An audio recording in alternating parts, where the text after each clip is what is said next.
oh God, I'm picking up on like Jay-isms. And I was like, oh my gosh, I think I need to spend last time on Jay. I'm becoming you. Welcome to the Creative and Code podcast. Welcome to the internet, my friend. Brought to you by ID Digital Agency. Kind of a big deal.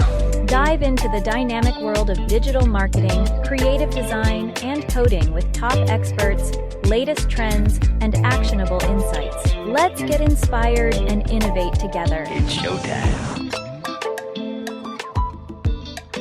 Welcome to Creative and Code, a podcast by ID Digital Agency, featuring me, Emily, and this is Jay. Hi, Emily.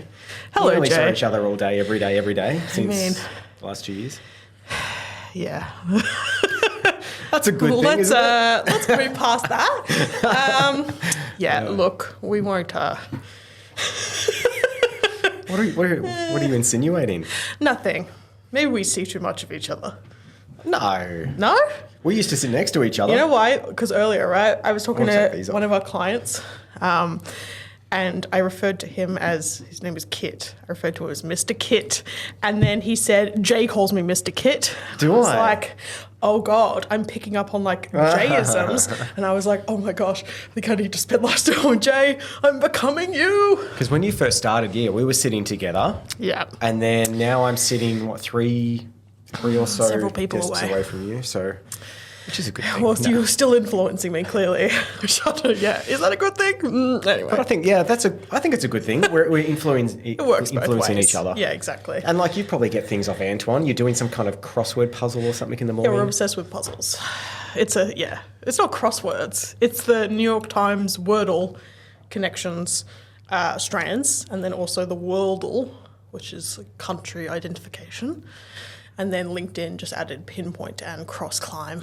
So we've got about 6 daily puzzles. And when are you getting these done? We do them on like the way to work. Oh, do you? Yeah, and the puzzle channel pops off. I wondered why he was online early, like at 8 o'clock in that's the morning. why. That's okay. Because that when makes sense like now. we all do our puzzles on the commute and stuff, the channels. And who's best at Poppin'. the puzzle so far? It's up and down every day. So Arnell's a recent addition to the Okay. puzzle channel, and he so far is kind of come out in front of everybody. Well, he's got lots of time. He's got an hour and a half. Well, on this is train the or thing. something. I think he's just, and he has all this worldly knowledge. He's Antoine's really good at geography. I don't know. See, and all of ours combined, that's why Antoine's off Well, exactly. winning drag trivia every Wednesday night because too. he has the knowledge, exactly. Yeah. Whereas, I'm just much better at straight up Wordle. So I think we can say we rub off on each other in a positive way then. Okay, yeah. Our powers combined. I think that's a good Captain good way to Planet or put it. whatever. Yeah, anyway. So today we don't have a guest. No guest. But we thought we'd talk about something that a lot of people talk about. And I think our podcasts have been really surrounding marketing. Haven't they? That It's makes a been lot of AI, sense it's considering been- I'm in marketing. Yeah, programmatic marketing, all that stuff. I think we're going to start steering across into code and more creative because we're called Creative in Code. Creative in marketing, I mean, but we should also talk about, I guess, the other side. code. Not that I have anything to do with code, so I don't have anything to talk about there. Yeah, so we're going to It's talk scary. about Looker Studio, which is a free service from Google where you can tap in a whole bunch of different tracking platforms, I guess, and be able to bring it all together and create really elegant, simple, on-time reports that your management or yourself can look at without having to go into all these different types of platforms. Yeah. It can all It's come through. streamlined as hell. Yeah, so I think analytics, tag manager, socials. What else can it do? Search LinkedIn. console. What are the other platforms? That's the Google ones we Ads. use it for. Yeah, Google Ads is another good Yeah, one. it can link into SEMrush, HubSpot, it can do a whole bunch of stuff. literally anything under the sun. Anything with data. Yeah, it's an interesting tool. I've been using quite a lot of it. You got good at it. There's some issues I think with it, just because it's quite a simple tool at its core. Like the whole point is it's user friendly and it's meant to be it's not for huge amounts of data. It's supposed to be quite high level, and then I think I've almost been using it too hard and we've started to hit the limitations of it. I think one of our clients has got like 15, 16 pages of data in it. Oh yeah, it's just there's so much in there and it's great, but then as soon as you kind of get so much and in there, the clients kind of start asking for can you combine this bit and this bit, and then it has that functionality, but it's not quite as in depth as something like, I don't know, Power BI or whatever. So yeah, I think it's a great tool for people like me who you're kind of reporting to people who don't want a crazy detailed data. They just want something where they can see the figures and they can sort by whatever, and then it's there, and yeah, it's easy. It's also good for your kind of small business operators or department managers that just want to see their data. So you can even, we'll talk about it more, but yeah, split it down to a department level or a section of the website. So like we've got a aged care company that we work with that has retirement living, aged care, disability services. They just, each of those department heads just want to be able to see their data, see what their popular pages are, see how many visits have come through to their section. And this can do it, and you can do different date ranges and comparisons. And it's pretty you can even like filter it down to device and things like that. It's just, it's really nice and detailed. It is nice. But first of all, let's get into the news. Good news, everyone. Uh-oh, I don't like the sound of that. This is the way. New iPhone. New iPhone 16, right? Yeah. Jeez. And already they you can no longer buy the iPhone 15. You can get the iPhone 14. I think it's the Pro they got rid of, right? Yeah, but because... And I think it's because they're so similar. Well, it's getting to the point now where it's like, do we need a new iPhone every year? Like, Yeah. a lot of the updates that are interesting that Apple are doing year on year are software. So why do we need a new physical iPhone every year? Yeah. Well, they makes keep no saying sense. that, for, what do they call Apple Intelligence? It needs a bigger processor. I mean, I feel like just that's just a sales tactic right there. Yeah. I mean, the artificial intelligence kind of aspect of it is really, it's interesting. I'm starting to... Like, it's one thing to have ChatGPT and like use it on your own will, but it's getting to the point now where it's unavoidable. It's going to be built into your phone, and everything you do is going to be kind of informed by that. And it's like Apple had been doing it for a couple of years already with their Apple TV. So you could say, show me all movies that have Julia Roberts in it between these years, and you get it. And that's really cool. But now you can go into so many multi-layered prompts and things that, just knock your socks off. And even just generation of content or querying things, or like thinking about going to Japan next year. So what are the hot things that people do when they're over there? When should you go? And it just gives you back the information. Rather than having to go out and research and look at websites and all that stuff, you just get the info. It just brings it in. I think it'll be so helpful having it integrated into Siri, who... the whole function of Siri is she actually knows your business. Like, you can be like, okay, add this to my calendar and find the information about the trip to Japan and put it in my calendar. Like, integrate. Those tasks, I'm guessing that's what Apple is doing, is that's the action. Because currently you get the content, you get the response, Well, that's big, there's no but action. you have to actually do that bit yourselves. And that's almost the tedious bit, is integrating it with your life. But now it's pretty cool. Imagine if like Siri knew your login details for your blog or something. Well, exactly, and says, I love the article you've created. Put it into my personality, add it into my blog now, and it just does it. It'd be... I think that's a good one for like messages too. Like, I could be like, oh yeah, tell Jay, like, come up... I'm sick today. Come up with and a make it really sound brilliant excuse to why I can't attend this, and send it to Jay. Like, I'm sure you do that anyway.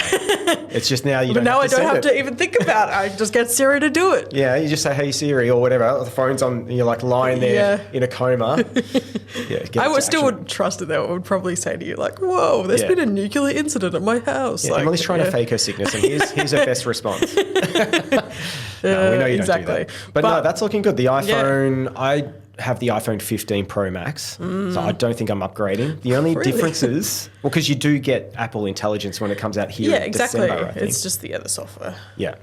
So I think, And you get a better video camera and a better normal stills camera. It's got like a different button now, right? Like the video control. The camera button. It's the kind of stuff like that. I feel like the camera updates It's not enough. don't interest me that much. Like, I feel like when you first get a new iPhone, no matter what it is, the camera looks great. And then like after a few months, it just looks kind of whatever. Like, I don't know if that's like placebo effect or... Yeah, it's like it's degrading in front of you. Like, it's I've noticed weird. that too. I'm like, the photos are so good, and now they're getting a bit worse. I don't know that is the case. why. Yeah, but I mean, certainly I think it's going to be interesting to see, like, this is kind of the first stage of getting that AI built into iPhones, and then where's it going to go? I also like the sound of the custom emojis, because I've got some, got some ones you want to generate? I don't know, I just feel like sometimes there's just not an emoji that suits what I want.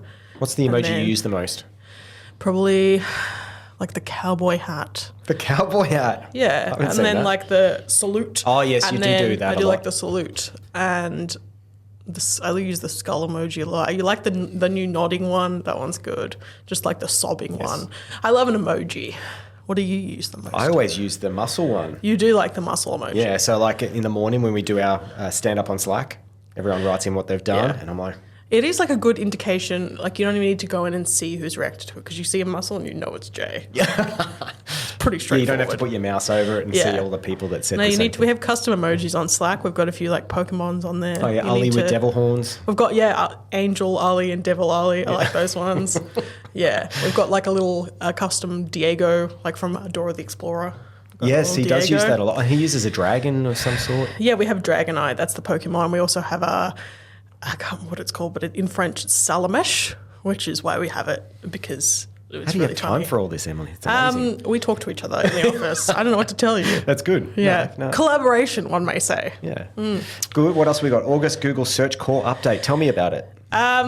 Google's just, I think it's almost like a backlash to when they did a Google search update earlier in the year that kind of prioritized all that AI mumbo jumbo and everyone got really angry about it. It's kind of like rolling that back and now they're starting to prioritize more content that's actually not targeted towards just AI hitting keywords and more towards actually providing valuable information. So this is their response to all People. this generated content. Yeah, because I think it was getting to the point.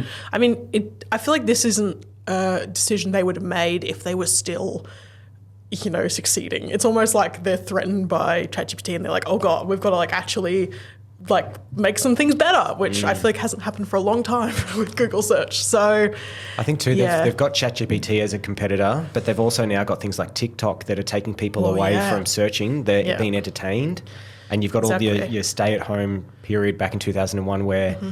everyone was on Netflix, and now they're doing all the digital TV subscriptions, and there's I a think lot it's of just- distraction. Yeah, that there's just so much noise now, and Google's just not providing an easy way to find the data you want. Like you have to add Reddit to the end of every question just to find a real person's comment. Like I'd love to see if the amount of searches over time is actually either flatlining because more people Yeah, are obviously probably. becoming part of our world, but if it's on the downway and what they're going to do about it. be interesting to see how this update actually impacts. If it I feel like everything is still very much keyword focused. I don't know how they're going to stop that because we're Yeah. so far into like SEO revolution and everything. Like they can't reverse that. But And as of last week, all Yeah. the programmatic marketing that we learned, it is all based Well, on yeah. tags and hashtags and keywords. It's all the same stuff. yeah, exactly. Like that's such a major part of the internet and websites and the fabric of kind of everything now is that how do you kind of start to provide less, like assign less value to that? I don't Yeah. know how they're kind of doing it or what tool they're using to identify that something's human written, because obviously I know that the AI identification tools aren't perfect.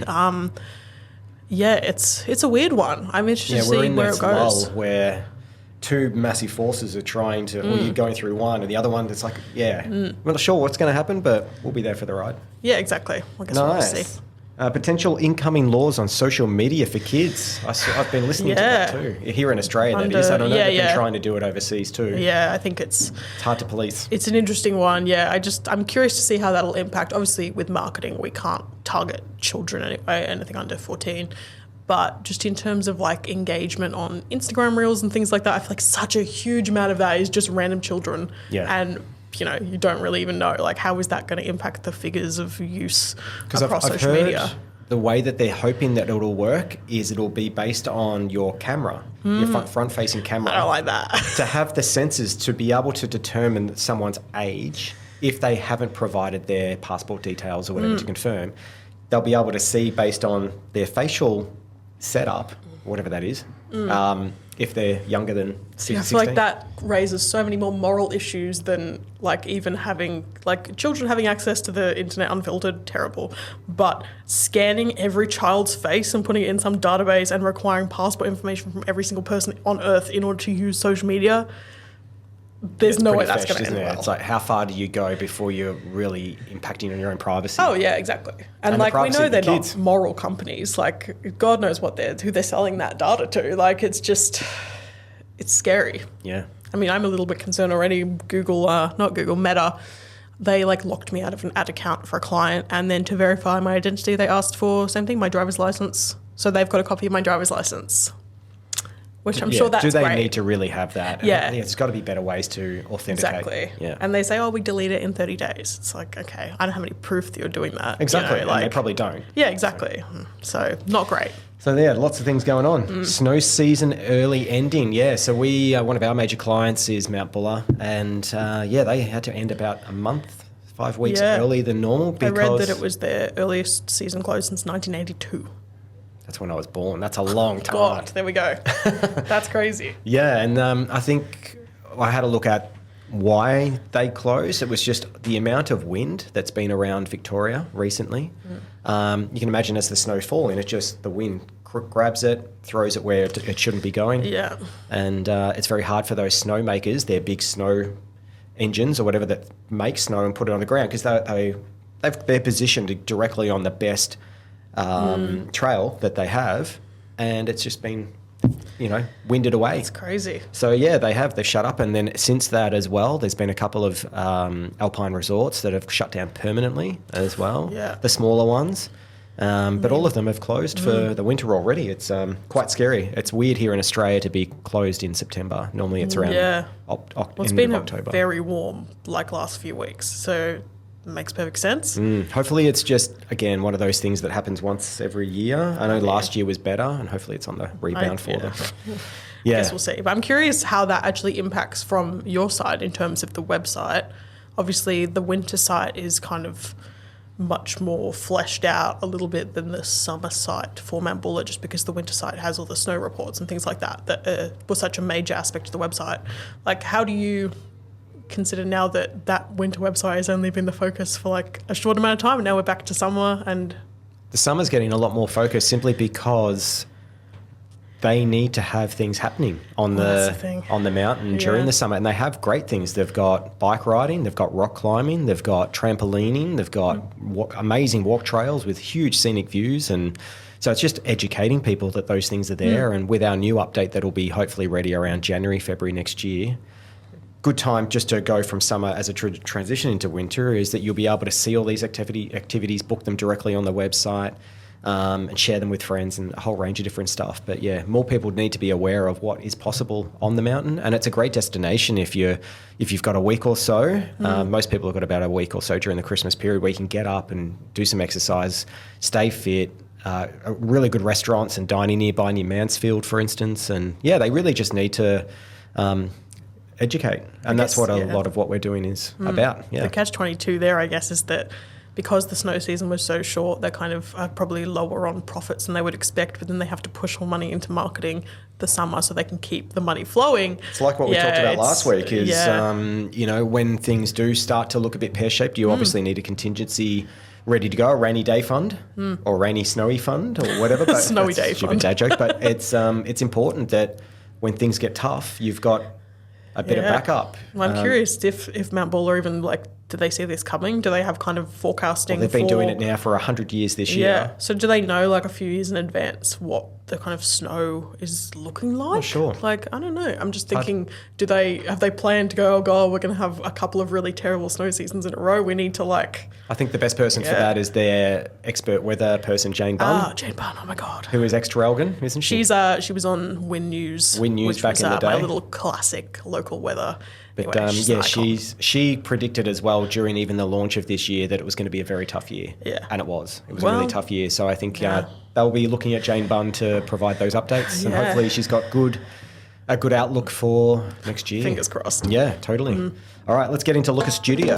You have my curiosity. Now you have my attention. Lucas Studio. Yeah, so at the start of this podcast, if you've skipped ahead, we've told you a little bit about what Lucas Studio is. What's it? How much is it? And how hard is it to integrate? So many questions. It used to be Data Studio. I think Google has also changed its name about maybe. Are we on name 4 or something? They just, how Google love to change the name. Because they used to be Google AdWords. The Now it's Google Google Ads. But I think Data Studio used to be something else even before Data Studio, and now they just, we know what they're like. But it is someone with really loud shoes. I'm sure you can hear that. It's free for the most part. It's free as long as if you're integrating anything that's just Google, so analytics, ads, search console, things like that, completely free. Integrations are all built in. You can look up, there's a library of template reports. So you can just do that, select your data, copy them into your own nice little template of your report, and you're pretty much done. Where it gets limited there is that to get any integrations with anything else beyond Google products, so things like socials, SEMrush, WordPress, I don't know, anything under the sun that you can connect to it, there's independent connector companies that have built those connectors. I think one of them's Funnel. Do you use Funnel quite a bit? No. What are the ones you use? Do you know? Supermetrics is the one that I was looking at for social. The only problem I have with these kind of ones is that I'm finding the data isn't pulling as accurately as I would like, and it doesn't seem to be as seamless as I was kind of hoping. So I'm not sure if that's maybe just that one. I need to explore some different social connectors, but it is kind of an interesting transition to go from traditional reporting to this, because there's kind of different metrics too. The same stuff, I can't pull everything exactly the same. So it has required, it's not just the matter of being the report's done. I still need to add some stuff in. And that's where I guess it gets complex, and having someone that knows Looker quite well, yourself, the thing, yeah. Then we can generate these reports and the adjustments. And then you've got the secondary dimensions of data too. There's a crazy amount of dimensions for everything, especially when you get into something like analytics. Oh my God, everything under the sun. And the problem also is it's not a end-to-end solution. It does require you to set up everything the same way in Google Analytics like you would have previously. It's not replacing anything.